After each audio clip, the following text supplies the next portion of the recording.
engagement since I came back from my medical leave. As most of you probably know, I spent 7 months fighting breast cancer and beat it. So,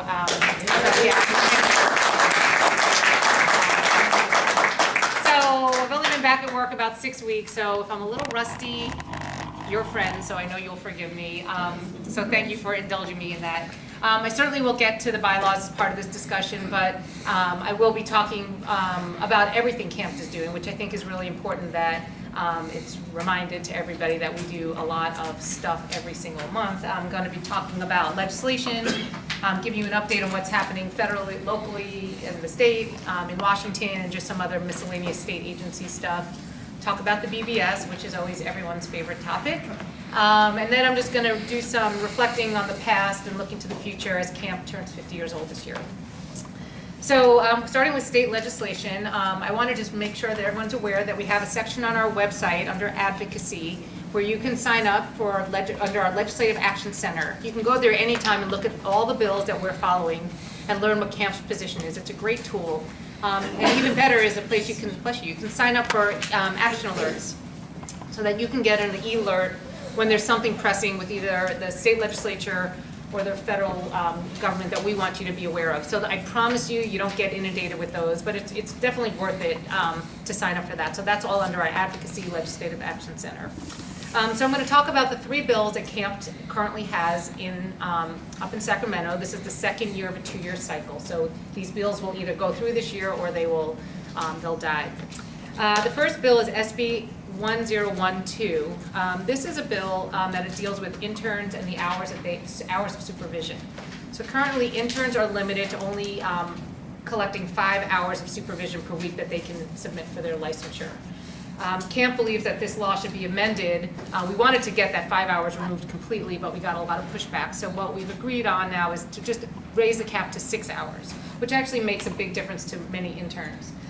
Raising the cap to 6 hours allows interns who are getting supervision in multiple work settings to be able to count at least up to 6 hours of that towards their total licensure. We're not advocating that the change in the total amount of supervision hours you get, just how quickly you can get it if you are actually being supervised that week.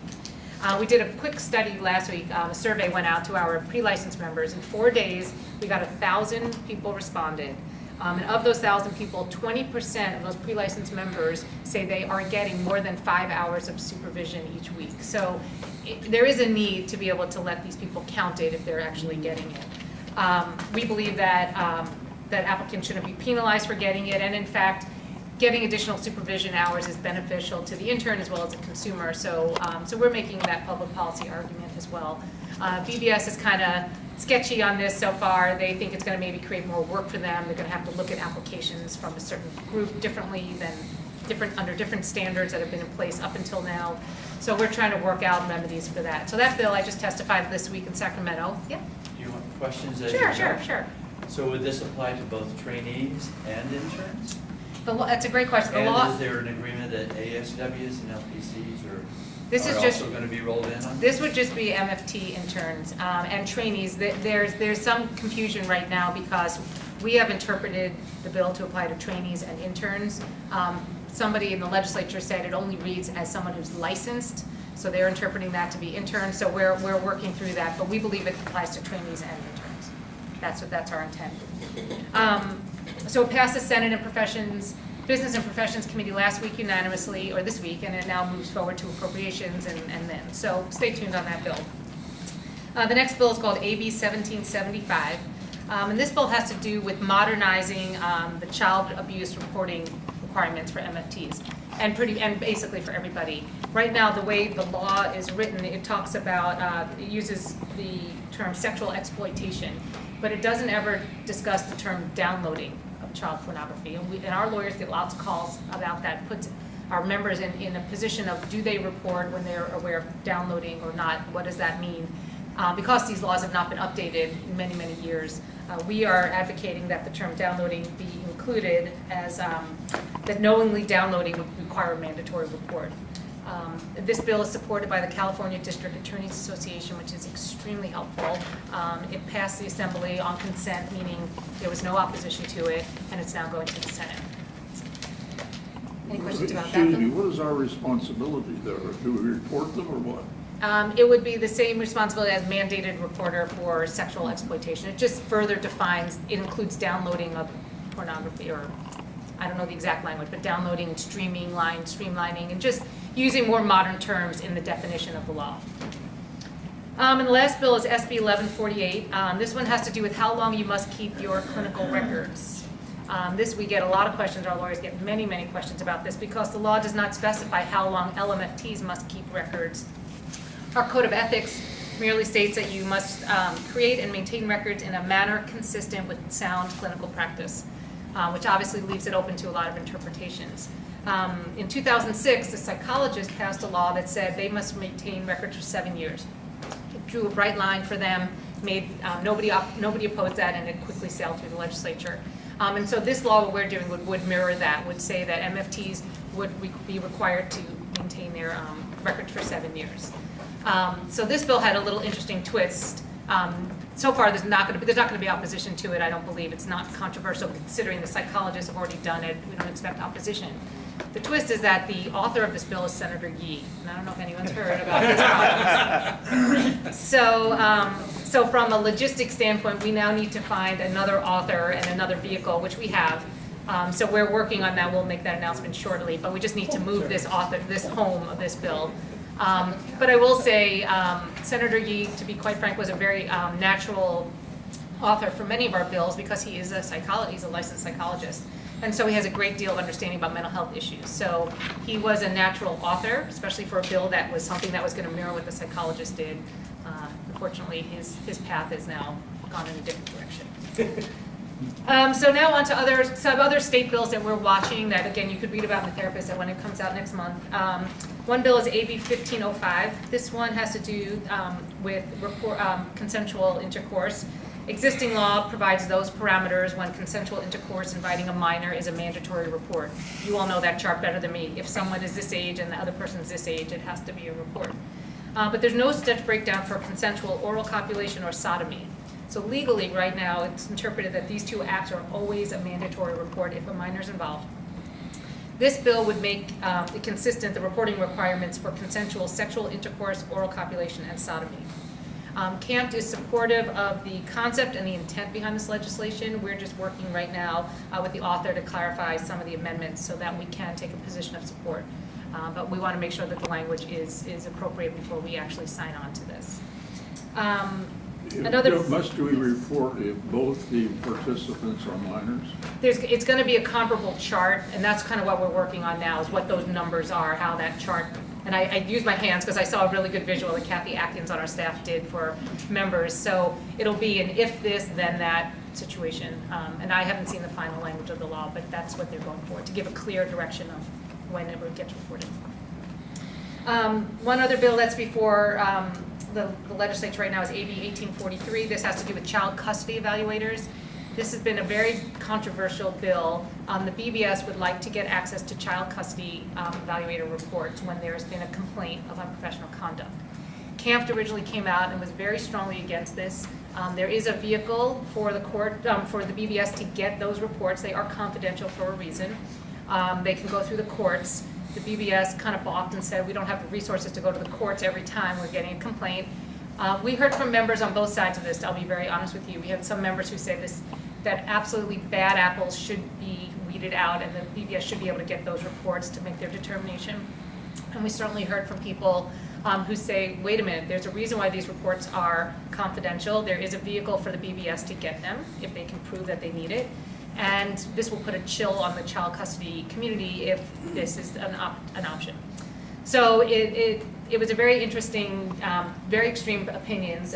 We've worked with the BBS. This bill is very important to them because they get many, many complaints, and they believe that they can sift through what is a complaint from a disgruntled parent versus what is a valid complaint of unprofessional conduct. But we weren't totally confident that they could sift through that without any kind of oversight. So what we're working with them now is to include some provisions in the bill that would include a guarantee of subject expert evaluators, so that it wasn't just left up to maybe BBS staff to do this, that there would be some specified subject expert evaluators, specifically in custody evaluation. as well as a very limited exposure of these reports. Again, the confidentiality of the parties involved is very significant here. So we are planning to remove our opposition if we can get these issues added into the bill. But you will probably be hearing more about this. It is fairly controversial. And the last bill I'm just going to talk about quickly is AB 2198. This one would require mental health professionals to complete a one-time training in suicide assessment, treatment, and management as part of your continuing education. CAMFT and all the other actually mental health provider associations usually come out against any mandatory CE. So if you kind of take out the emotions behind what the CE would be about, we feel strongly that it's up to you as practitioners to decide what areas you need to get your CE in, not for the legislator to mandate that. So and in this case, there's actually, given that most of you have already taken coursework that fulfills this requirement, it just seems like it would create a lot of redundancy, or you would have to then explain that you already know this and opt out. And so we're opposing this bill, but again, we oppose almost every bill that comes up that requires any type of mandatory CE. Okay, any questions about state? Okay, we'll flip over to DC. So on the federal map, obviously Medicare remains a big issue for CAMFT. It's been a big issue for a long time. This year we were able to introduce bipartisan legislation in both the House and the Senate, which is huge. The last legislative cycle we weren't able to do that. So maybe that's a good sign for things to come in DC, at least people working together. It's unlikely there's going to be any movement in this year, but now that we have the ball rolling, we believe these bills can easily be reintroduced in the next 2015-2016 cycle. But there's more momentum now than there has been in a very long time, I can say that. On the same front, last year, CAMFT and AMFT got together in a historic joint venture. And I was actually in DC with my counterpart there, Tracy Todd, and we together retained a firm to do an extensive study, to an independent economic impact study, very Washington language, that's why I have to read it. An independent economic study to examine the cost and saving factors for Medicare Part B coverage of private practice MFTs. So what this means basically is that what we've heard in Washington for all these years is it's going to cost too much money. It's going to cost money. If we add in another provider into Medicare, it's going to cost money, and too much money. And the numbers that they're throwing around are the numbers that the Congressional Budget Office scored it. So they basically looked at how many LMFTs are there in the country, how many LPCCs. They do a formula and they kick out how much money it's going to cost. And they've been saying the numbers have been something like $400 million over 5 years has been the number that's thrown around since 2009. So even if you get into a legislator's office, and I tell you that nobody really opposes the idea. Conceptually, we're not adding any benefit to Medicare. It's just adding providers. And when we make the argument that the more mental health providers you have, I'm going to preach to the choir, the more mental health providers you have treating Medicare beneficiaries, the better their care is going to be. You're going to keep them out of the hospital for situations like depression, that people go to the emergency room and then have to be treated at very high cost. It helps people manage their health much better if their mental health is being treated. Obviously, that's nobody really disagrees with that. The problem is when they get to the dollars, they all sort of get nervous. So this study was designed to say, how much is it really going to cost? We're willing to pay some money to have this independent study done. And what they did was they said, first we're just going to look at LMFTs. LPCCs can do their study, we're going to do an LMFT study. And what we did was we tried to figure out, you can't just take all the LMFTs in the country and assume everyone's going to start accepting Medicare patients. So they did, in a Washington wonkish way, they sort of drilled down with using interviews and surveys with our members and AMFT members, what percentage of our members would actually even consider taking Medicare? And then you start factoring out lots of people who it's just not, they work for agencies, they're not private practice practitioners. And then how many of the private practitioners have space in their schedule that would be available? I mean, they really drilled it down, and when all was said and done, they were able to rescore it at a cost of about $90 million. Now this is just for LMFTs, the other score was for LMFTs and LPCCs, but it does show that we can lobby Congress now and say that number that you're looking at is overstated and inflated. And CBO needs to go back to the drawing board, take our independent study, and you start looking at the numbers differently than just these broad strokes that they're using. So we do have now some good ammunition and some good material. We were very grateful that one of the members of Congress, Congressman Gibson, actually formally requested that the CBO go back and rescore this for the first time since 2009. They get a lot of requests like that, so it doesn't necessarily mean that it'll happen right away, but we do believe that this was worthy of the investment, and certainly working with AMFT and CAMFT together really brought it to the forefront. So this study is very encouraging. I just want to underscore it does not mean that LMFTs are going to get into Medicare right now. It just means that we now have data that we didn't have before that could help us in our lobbying efforts to sort of chop away at the cost issue that people are bringing up. On to Veterans Affairs, again, another issue we've been fighting for many years about getting this COAMFT requirement out of the job description for veteran jobs in the Veterans Affairs. So many of you might know that COAMFT, which is the accrediting body of the AMFT, does not have there are not many COAMFT accredited schools in California. California was the first state to have a license, first state for many of these schools. Many schools here are just not COAMFT accredited. And that's been a huge, huge problem because it effectively eliminates 95% of the California LMFT population from applying for jobs at the VA. And we all know the VA desperately needs mental health providers. So it's a huge disconnect there. And the VA is very bureaucratic, and they say we need to have some accrediting standard before we can let people work at the VA. We've come up with lots of alternatives. There are many regional accrediting standards. There's lots of other ways that the schools that you all went to are perfectly and well accredited. So we've been banging our heads against the wall with this for a long time. We did have some movement in the last few weeks, which is actually, again, more encouraging than we've had in a while, as a result of a couple of our board members who are in Santa Cruz, who are in Sam Farr's district, so it was Vic Campbell and Leah Flagg-Wilson, on their own went and met with the office and started doing some grassroots work on this with Sam Farr, who is on a prominent committee that oversees military issues. They finally got to the right person. The right person said, you know what, you're right, this doesn't make any sense. And Sam Farr has been sympathetic to this for a long time. So on April, Sam Farr then wrote a letter to the Congressional Committee directing the VA to begin hiring LMFTs and remove the COAMFT hurdle.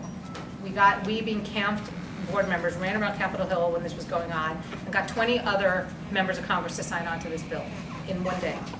On April 9th, so just recently, the House Subcommittee on Veterans Appropriations stated that the committee is concerned about the impact of VA's accreditation process, which excludes from employment at the VA qualified MFTs from educational institutions that are regionally accredited.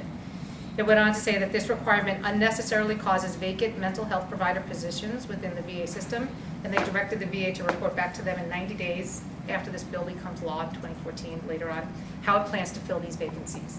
So this is actually the first time that a committee is recognizing this issue that we have been pounding the pavement on for many years. So again, stay tuned on this. Washington works very, very slowly, but these are both very, very good signs of some movement. At least it's showing that we're getting somewhere instead of just the same old way of doing business.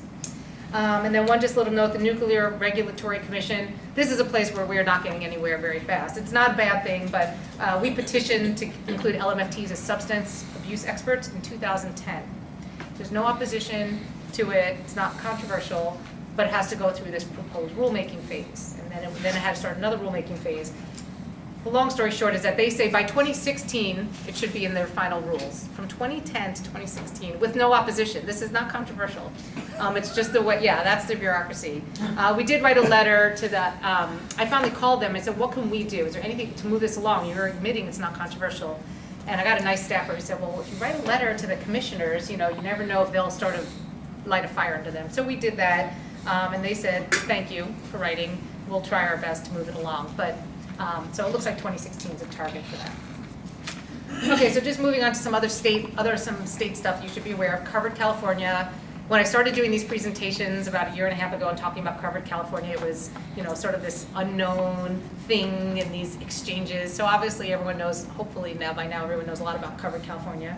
I'll just cite for you that more than 3 million Californians enrolled in health insurance plans are in the Medi-Cal by April 15th, which was their first cutoff. Obviously this translates to a lot more people out in the community who will be entitled to get mental health benefits, so potentially more customers for you, more patients and clients and so forth, not only through the counties but private as well. And then just a quick note about Medi-Cal. Again, another area I'm really excited that we've made huge strides in. CAMFT has made it a priority to be very visible and active in stakeholder meetings with the Department of Healthcare Services as the ACA Affordable Care Act is rolling out. We worked really closely in the last couple of months to ensure that the Medi-Cal state plan amendment that they were planning to do, they frequently tweak what the Medi-Cal amendments are with government, with the federal government, that they specifically allow LMFTs to be direct providers of Medi-Cal.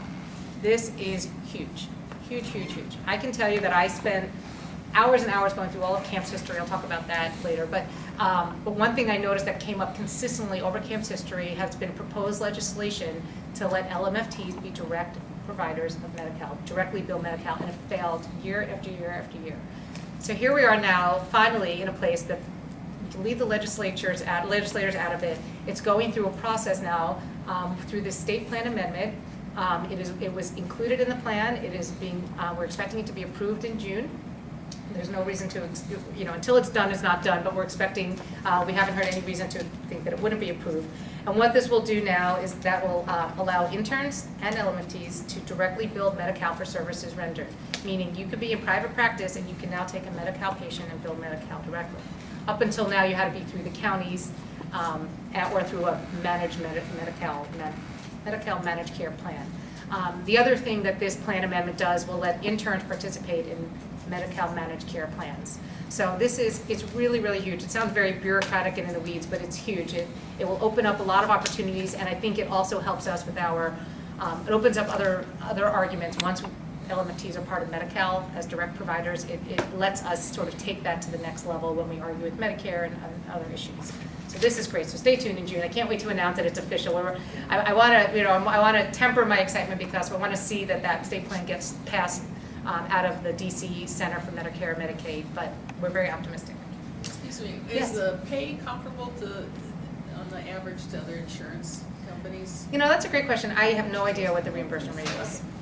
That's a great question. I should. Some thinking on that, and That's a great it's question. interesting, in the Affordable Care Act, some insurance companies are saying they'll refer to certain therapists, but at a lower rate. So there's actually in insurance companies bifurcation of rates now.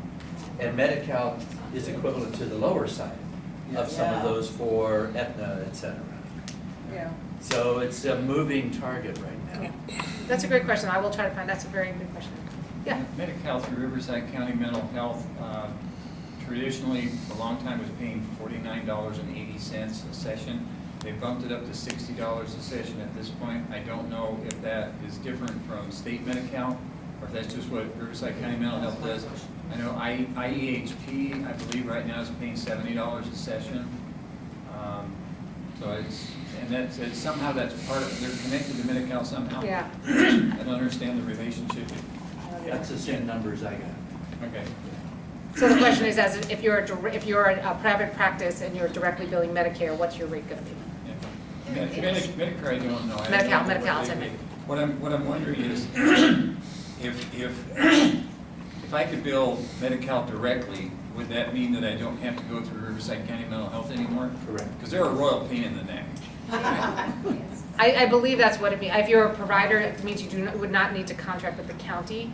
I believe that to be the case, but don't quote me on that. Would you have to Remember, have I'm rusty. That's the way it used to be. It used to be that Medi-Cal was a state-run program. Anybody who had Yes. Medi-Cal could get Yes. services Yes. anywhere in the Yes. state. Then they put it down to the individual counties. Yes. They made up their own rules. Yes. LA County wouldn't take a provider from Riverside. I mean, it's been a mess. Yeah.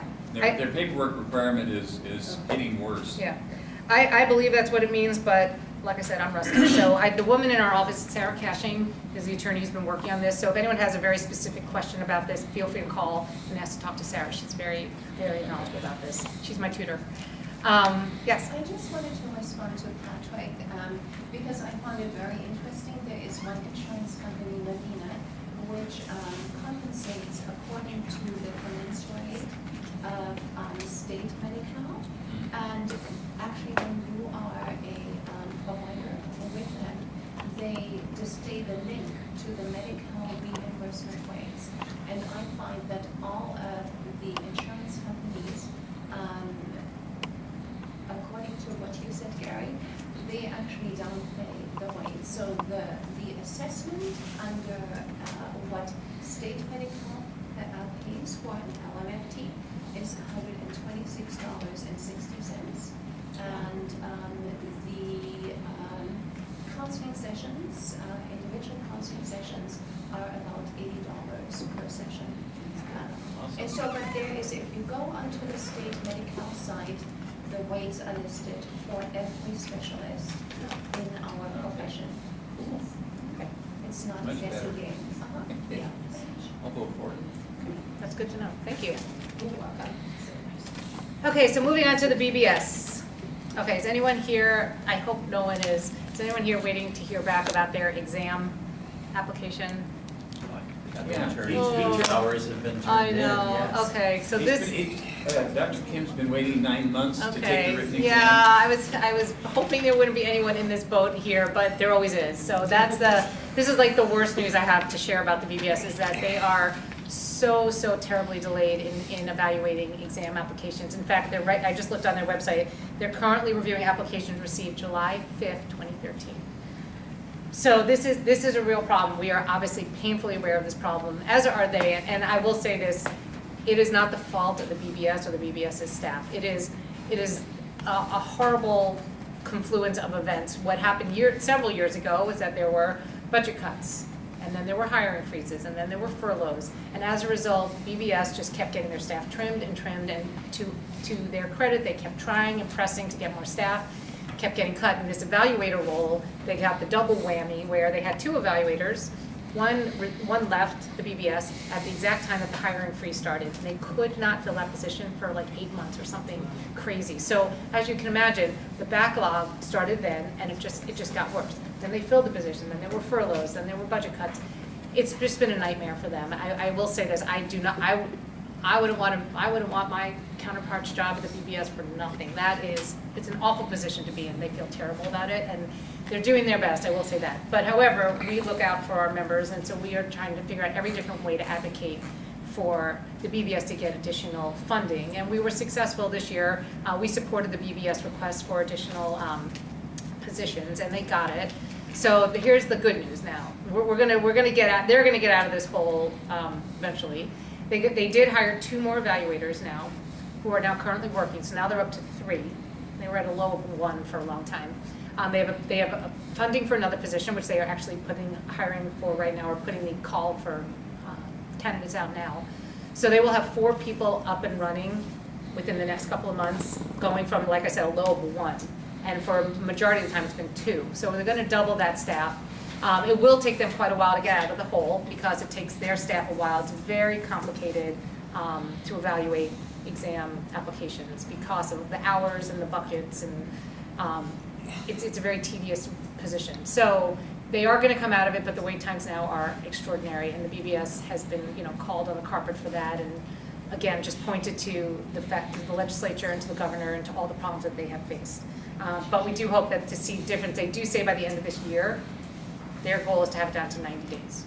So that's what the goal is. A lot of our interns are wondering because they take such a long time reviewing the hours. There's a site, Track Your Hours, that a lot of people use. Yeah. Why can't BBS look at those websites and help them figure hours out instead of just reviewing everything themselves again? I'm sure they wouldn't rely on an outside vendor that people pay to post their hours on. I don't think that would fly, but there are solutions, and one of the solutions I can tell you that is going on at the BBS, they've just started what they're calling a supervision committee. We met one so far, but I think what we're all kind of seeing here, we being the BBS, CAMFT, AMP, what we're all seeing here is that these buckets are causing huge delays on the BBS end. They're causing huge headaches for interns who have to scramble to fill sort of arbitrary numbers in buckets to get to that magic number. And I think we're at a really good point because the BBS is sort of understanding that this is not working for them, and we're understanding it's not necessarily working for interns who are scrambling. And we're all sitting down at the table and trying to figure out how can we make this process smoother all the way through. So it doesn't help anyone right now who's in that position, but I do believe going forward there's going to be some I think there'll be some significant changes to what that end application looks like in terms of what kind of buckets you have to fill for your hours. But that's still a little while away, but we're all at the table talking about it because it's something, this is just not working the way it is. The other part from the BBS is that they just launched their Breeze system. It's their online database. It's about a year late that they promised. Again, not their fault, vendors' fault and all this stuff, but this Breeze database is actually going to be great when it is fully functioning. Right now what's available is someone can verify a license, file a complaint, and pay outstanding fines online. But by August 2014, like a year and a half late, you will be able to renew your license online. This is going to be huge for many people who particularly wait till the last minute and then send in their check and then have this issue where it's processed but they're not licensed, and you can literally renew in minutes or seconds. And like the 21st century works, you can do things online. So that's going to be a big thing that you can do online starting in August. You'll be able to change your address online, request for duplicate certificate, and request a rescoring of an exam. So those are the big features that will happen hopefully by August is what they're saying. But because this Breeze online database was so delayed, it had a ripple effect on some other big issues that were happening, primarily the exam restructure. Several years ago, the legislature passed sweeping changes to the LMFT exam that were supposed to go into effect 2014.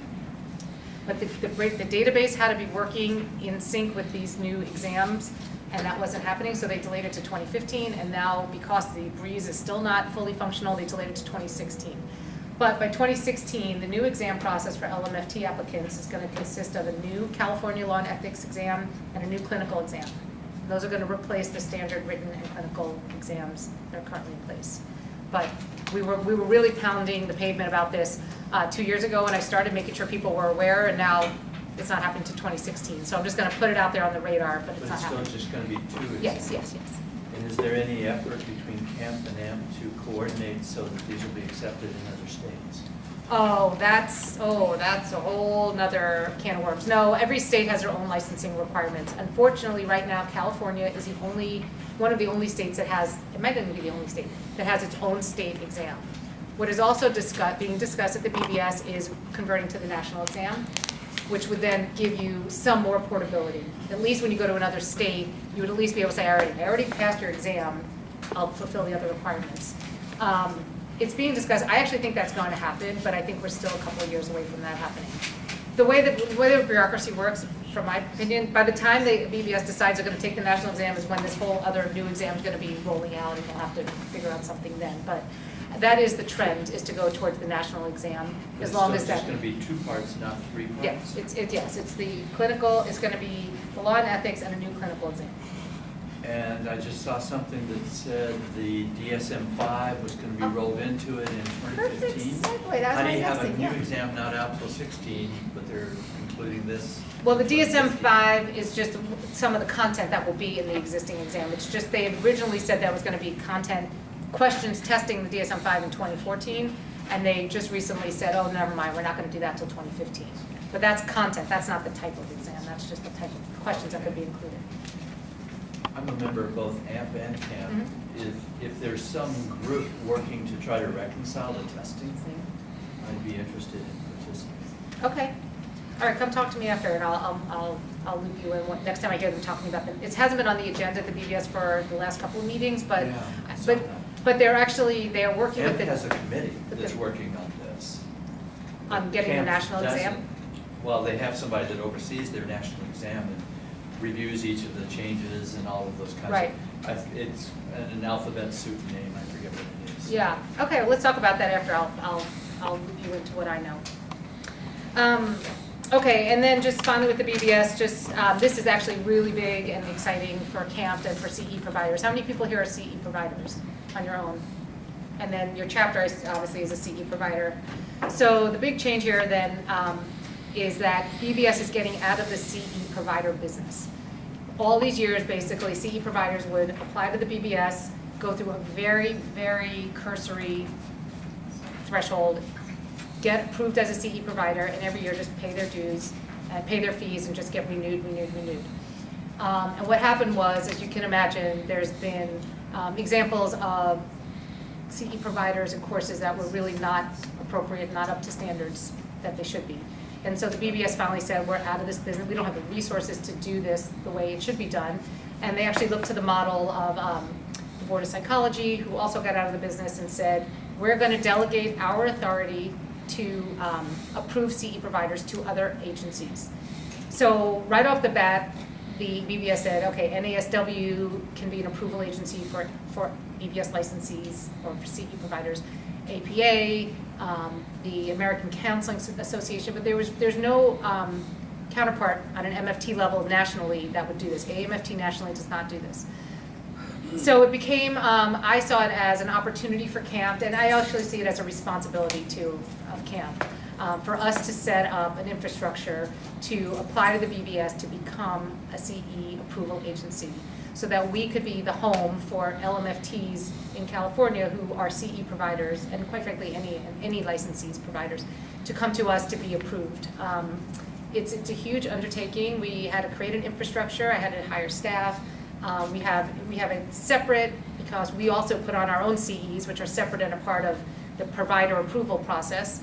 But we have very good, we had a fabulous task force help our staff tweak what is already out there to sort of make it really the gold standard of what a provider will have to prove and ensure to be able to get our seal of approval to give CE to BBS licensees.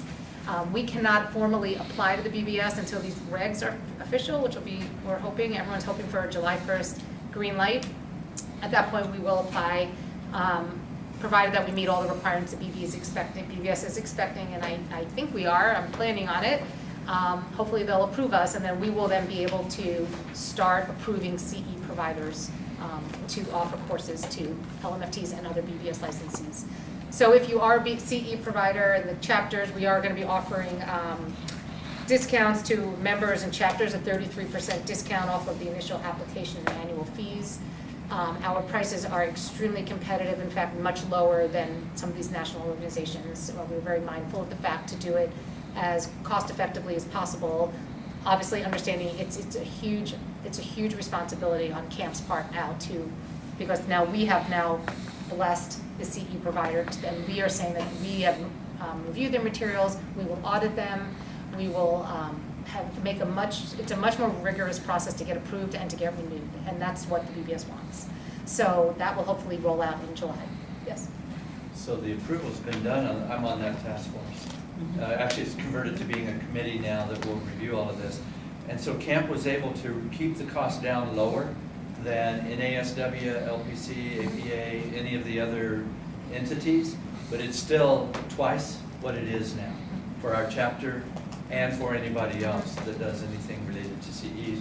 Because BBS is expecting those agencies that become approval agencies will actually do what BBS never did. Exactly. Track and look at what's being done in the way of training. I recently did an online training CEUs for less. I learned absolutely nothing. I got 6 hours of credit for free. I just went straight to the test. Never read anything. It's appalling what's out there. It's very scary. Yeah. So thank you for that. Thank you. I didn't connect the dots. Now it makes sense. Now I heard your name. You weren't in that there the day capacity. I was down at I the have not office. been there exactly, but I did know your name. So thank you for that. So yes, it is. There are expectations now that any of these agencies are going to apply a certain level of rigor that the BBS never did. So there are more costs involved to manage those kinds of programs. But it's very exciting, and we certainly are hopeful that people who are CE providers will consider CAMFT as their home. Okay, so now I'm going to move on. CAMFT is 50. So I'm reflecting on the past, looking to the future. I like that line. I read that somewhere, and I thought that really summarizes, particularly the place that I'm in, having only been here 3 years. And like I said, I spent a long time. I think it probably took me about 60 or 70 hours. I went through every single therapist and newsletter and annual report of CAMFT's history. That is not a small task. However, and it was very tedious, and there were times I was complaining. But I will tell you this, I learned a whole lot about not only CAMFT's history, but the culture, about what has worked in the past and what has not worked in the past, and it was a very enlightening experience. So you'll be reading, I wrote a big article for the next Therapist magazine, sort of extracting really interesting highlights for the last 50 years, and I have an awesome graphic design guy on staff, and he's going to make it look really cool, timeline and so forth. So stay tuned for that. There's a lot of really interesting history. But I'm just going to give you some 4 observations about the past and the future from my perspective. So first one is lessons learned from the bylaw vote. 2013 was a challenging year for CAMFT, and for me personally, as I was, in the line of fire quite personally at times. As most of you know, the bylaw proposal was put out by the board. It was passed by the members. Then members realized what the vote was about and were very unhappy with the vote and unhappy with the bylaws. Went back to the board. Board ended up proposing to rescind the bylaws. The members agreed to rescind the bylaws. So we are back now to 2009 bylaws is where we stand today. Based on the reaction after they passed, it was very clear to me and to the board that we underestimated what members would want and need and expect in terms of information, process, time. A lot of lessons learned in that part. It's also clear that members were not aware of strategic changes that had been in place since 2006 and ever since then. So there were a lot of eye-opening lessons from that experience. To ensure that communication gaps, because I think ultimately it became a communication gap of people not feeling like they had enough information in the way they wanted it in the time frame. The board has taken several pretty significant steps. The first thing is that they've created a bylaw strategic planning member engagement task force. That's kind of a big word, big title, but basically this task force is designed to identify key issues and provide feedback to the board on better ways to engage the membership on the formation and implementation of bylaws and strategic planning changes. And I think this is a great idea. If I had a guidebook, when the board had these ideas, we could have together looked at the guidebook and said, okay, here's the way members are going to want to see it roll out. This will be an amazing tool when it's done, so I totally welcome this from the task force. This task force is being created right now. It's going to be composed of 6 or 7 members, including 4 or 5 non-board members. If anyone is interested, come see me, I'll give you, or you can email me, I can pass it on. By April 28th, we're collecting names for this task force. But what I'm looking forward to is coming out of this with some processes that members believe should be done when there are these kinds of changes that are being proposed by the board. So that's the first thing. The second thing that the board is doing to ensure better communication and more appropriate communication is these CAMFT Connects meetings. I don't know, did anyone here go to the one that was down here in Southern California? I was out. Okay, so we did 2 this year, but what we realized is that this is something that should probably go on. It's an ongoing activity. And what they do is that they allow members and CAMFT leadership to come together in an organic think tank process to collect ideas and feedback about the services and the direction of the organization. So again, it's something that's extremely helpful to me and staff and the board to have these opportunities in these settings. There are going to be 4 this year. The one that's going to be closest to you all is Riverside on October 11th. We made it really, we really thought this year where we should do them. Last year we do them in the traditional, I think one was, I wasn't here, but I think one was in Orange County and one was in Marin or somewhere in Northern California, some big area. But what we realize is that many times the leadership of CAMFT and even the senior staff, I mean, I always accept your invitation, but not every chapter even invites staff to come. Don't ever get to really interact with the faces and the people that are running the organization. So we picked 4 spots that are off the beaten path for our CAMFT traditional events. So we're going to Riverside, one's in Monterey, one's going to be in the Tahoe area, and the other one's in Fresno. So to give these members a chance to not have to drive the 3 or 4 hours that they normally have to drive to come to a CAMFT event. So those are all planned starting in July through the rest of this year. And I would strongly encourage you to save the date of October 11th and come to participate in that. And finally, the board has created a leadership advisory council. This is of past leaders who could provide support and advice to the board on evolving initiatives for the purpose of keeping CAMFT strong as it moves forward. I think having historical leaders with the historical references able to provide guidance to a board could be a very valuable tool. So that's another thing that the board did. And again, I think all of these combined will improve the way CAMFT communicates with its members and hopefully meet the expectations that members have going forward. Another area of reflecting on the past and the future, looking to the future, is about our PACs. In April 1980, so exactly 34 years ago this month, CAMFT Political Action Committee was created. By December of that year, the PAC had raised $6,000 from a membership of less than 3,000 people. So I found that really interesting. That's a lot of money from not as many people. Obviously, we have a huge membership, and we do bring in a good amount of money every year, but proportionate to the number of our members, it's still actually per capita less than we started with in 1980. So we are looking for CAMFT members to be active contributors to the PACs. Obviously, it's very important, as icky as it sounds, and we all know the ickiness about politics and contributions.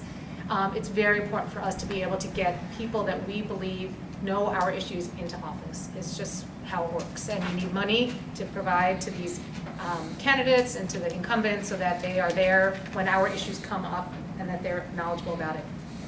As of December 31st of last year, the state PAC fund balance was $96,000 and the federal PAC fund balance was $95,000. And this is after we supported 34 state and 10 federal candidates. So our PACs have never been healthier, but I believe that the more money that we have, that the more our lobbyists can recommend that it's more candidates we can support. So it all really does make a difference. We're doing our third annual PAC reception fundraiser at the annual conference, which is coming up, obviously next week. Anyone here going to that? It's in your backyard. We're going to be in Indian Wells. Okay, good. So we're doing a PAC reception there in Indian Wells.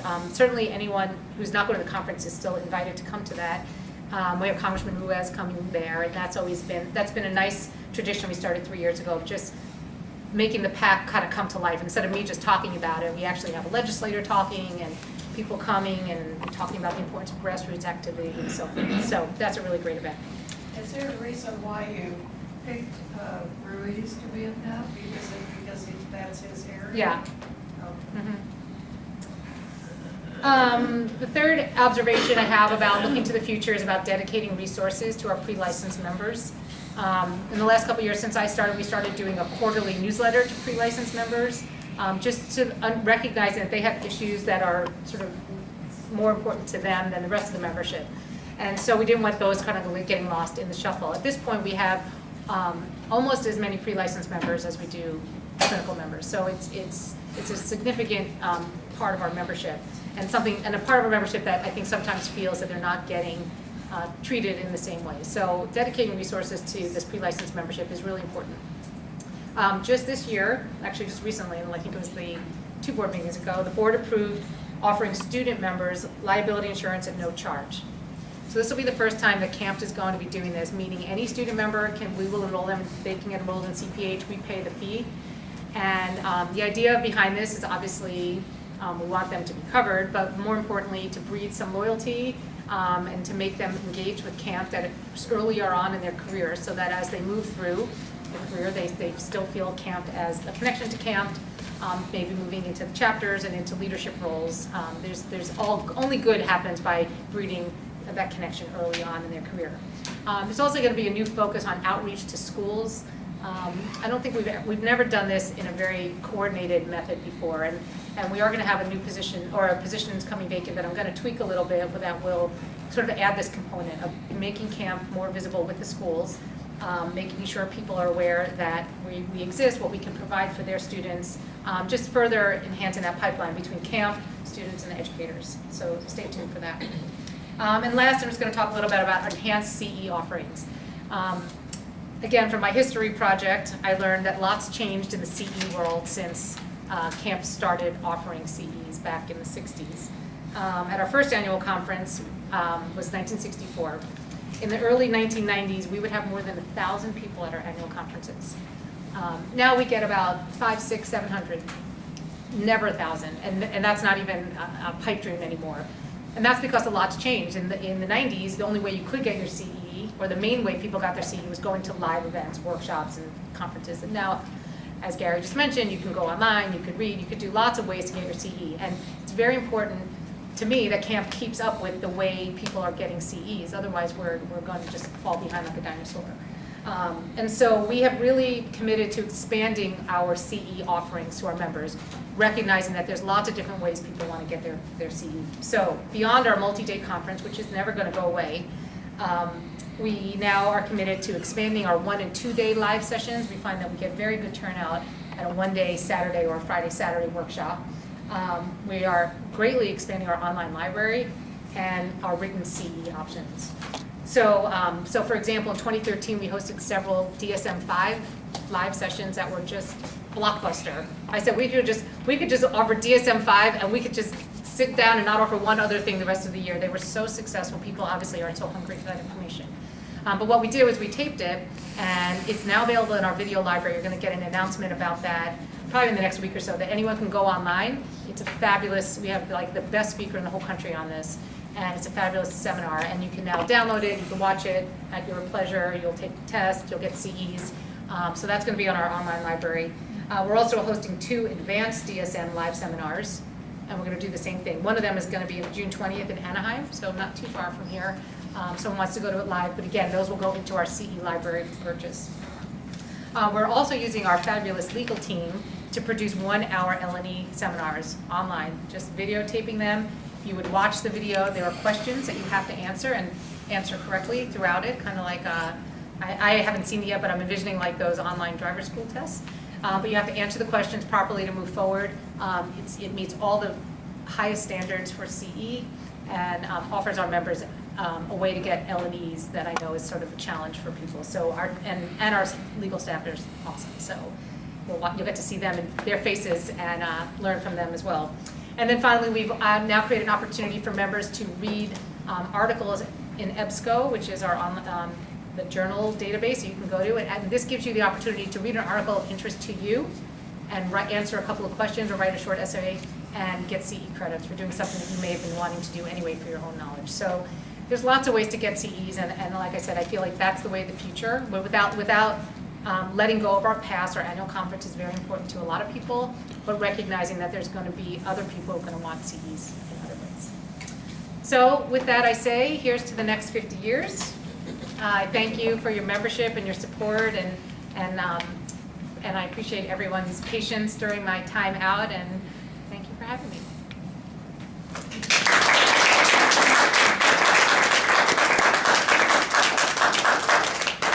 So I'll take some questions now. Jill said that she'd be willing to answer any questions, and this is your opportunity to ask any questions.